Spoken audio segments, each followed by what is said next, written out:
today we are starting a new unit, and it's going to be pretty simplistic, I think, because you should be familiar with a lot of these things already. So this is straight from your book, and usually I'd write a nice anchor chart, but since it's already here, we may as well use this because this is what you're going to see at home in your book.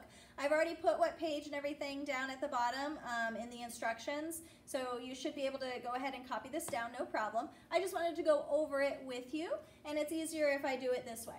So we have 4 topics here that we're going to be talking about for vocabulary terms, and they're highlighted in yellow. So it's important to know these words and what they're about. So this chart is set up really, really nice. It tells you the term, it tells you the example, and then it tells you how to label it correctly. So this would be if I was writing it in a word problem, or if I was giving an answer to a question, then this here, label, is how you would show that.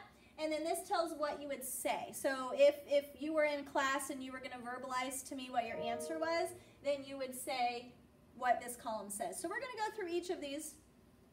So a point is an exact location in space. So a point, I like to think about the point on a pencil. The point on a pencil is just like a dot. And if I put the point of a pencil on something, it's going to show just a dot, okay? So then we would write this with a dot and then whatever letter. So you could have a whole lot of points, right? You could have a whole lot of points, and it's important to give them a name. So by using letters, you have a whole bunch of names. So this would be point Z, and we would label it point Z, and what you would say point Z, okay? So think about a point on a pencil, it would just make a little dot, and that's basically what that looks like there, okay? Our next one is a line. Now a line, think of just a line, right? It seems pretty easy, like, oh, I know that, but it's actually a little bit more complex than that. So this is an example of what it looks like. Now a line is never ending. A line continues on and on and on, and so that's why you have these arrows here, because it's going to keep on going. And here it says it is a straight path of points that goes on in opposite directions. So we have 2 arrows going in opposite directions. Notice that those arrows are important because the next one we're going to talk about doesn't have those arrows, okay? And we would draw it just like a line with 2 arrows, and then you would say what 2 points you're talking about. We have A and B, so then you would have A and B. So this is line A and B, and that's exactly how you would verbalize it, line AB. Our third one is called a line segment. So think about a segment. I kind of think about worms, science, right? Worms have little segments to them. So it's little parts of that line. It's little pieces. So there's going to be an end spot. So we want to end. We're not going to have those arrows like a line segment where they continue, or pardon me, like a line. It's going to be just a segment where it stops, okay? So a line segment is a part of a line with 2 end points. It's going to end. So a line continues, where a line segment, it stops, okay? So you're going to have your 2 points, and they stop, right? I like to think of those dots as little stop signs. They're stopping right there. And our label, it would be just a line with the letters that you're talking about. So here we have GR, and this is called line segment GR. Pretty easy, right? Line AB, oh, it's a line, and then you tell me what points they're at. And then for line segment, pretty easy. That's what it's called, and then whatever points you've got on that line segment, okay?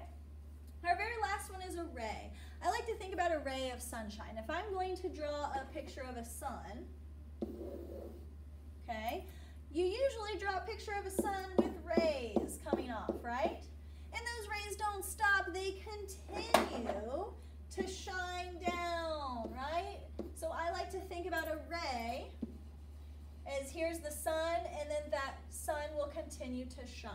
So you've got a point, and then you end it with an arrow, okay? So a ray is a part of a line that has one end point, and then it continues on in one direction, all right? And it's pretty simple. Just like it looks here, that's how you would write it. And then you would have whatever letters you're talking about. And again, we're talking about a ray, so then this is called ray, and then whatever letters, N-O. All right, so I hope that that is pretty simple for you. The next part, so this is section A of your notes. The next section is section B, and I'm going to let you go ahead and take a little stretch break while I go ahead and erase this screen here.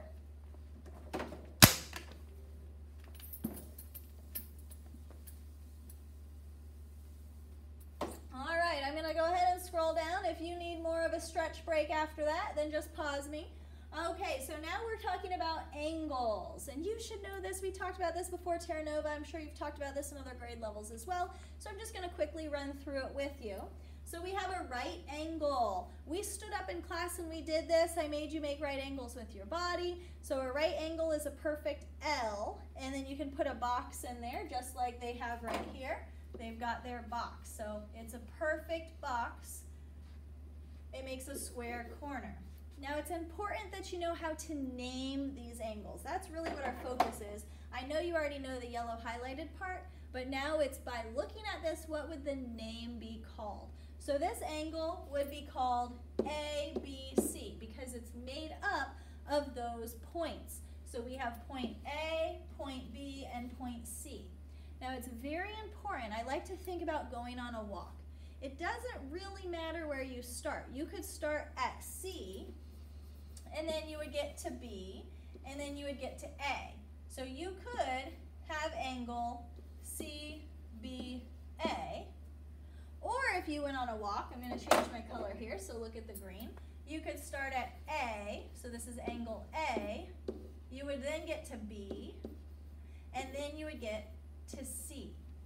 Okay, so it's really, really important that you go in order. So it would not work if you started with B, and it would not work if you ended with B. Those would not work because that's not where B is in our path. B was in the middle of those two letters. Okay, so next we are looking at an acute angle, and we said in class, oh, it's so cute, it's a baby. Babies are little and they're so cute. So these are the little angles, right? And so again, we need to practice naming them. And just like over here, we're doing the exact same thing. So this angle is DEF, because if I want to on a walk, I'd have to start here, then get to E, and then get to F. There is no path cutting across. You cannot go DF. Okay, I hope that makes some sense. Over here we have an obtuse angle. Obtuse we talked about in class. Oh, I'm so big, right? Okay, so this is a big angle. This is bigger than our right angle, bigger than 90 degrees, bigger than that perfect L, okay? So again, we have to name it. So this would be G, go on a walk, H, I. All right, hope we're doing good. The very last one is a straight angle. It is a straight angle. It says JKL is a straight angle. This forms a straight line. So a straight line is considered an angle, okay? So again, going on a walk, we need to think. We're going to start here. So this would be J, then we go to K and L. All right, so pretty easy. Remember, always you're going on a walk. You cannot cut through. You have to follow that line. You have to follow that path. Think about the sidewalk, right? So it's safe to stay on the sidewalk. All right, so it's really important that you utilize this page. I would kind of pull down the corner. It's called doggy ear. That way you can find it easy like a bookmark in case you need to look through here at all. I'm going to stop this video and then I'm going to do another teaching video where I'm going to show you some problems similar to your assignment today. All right?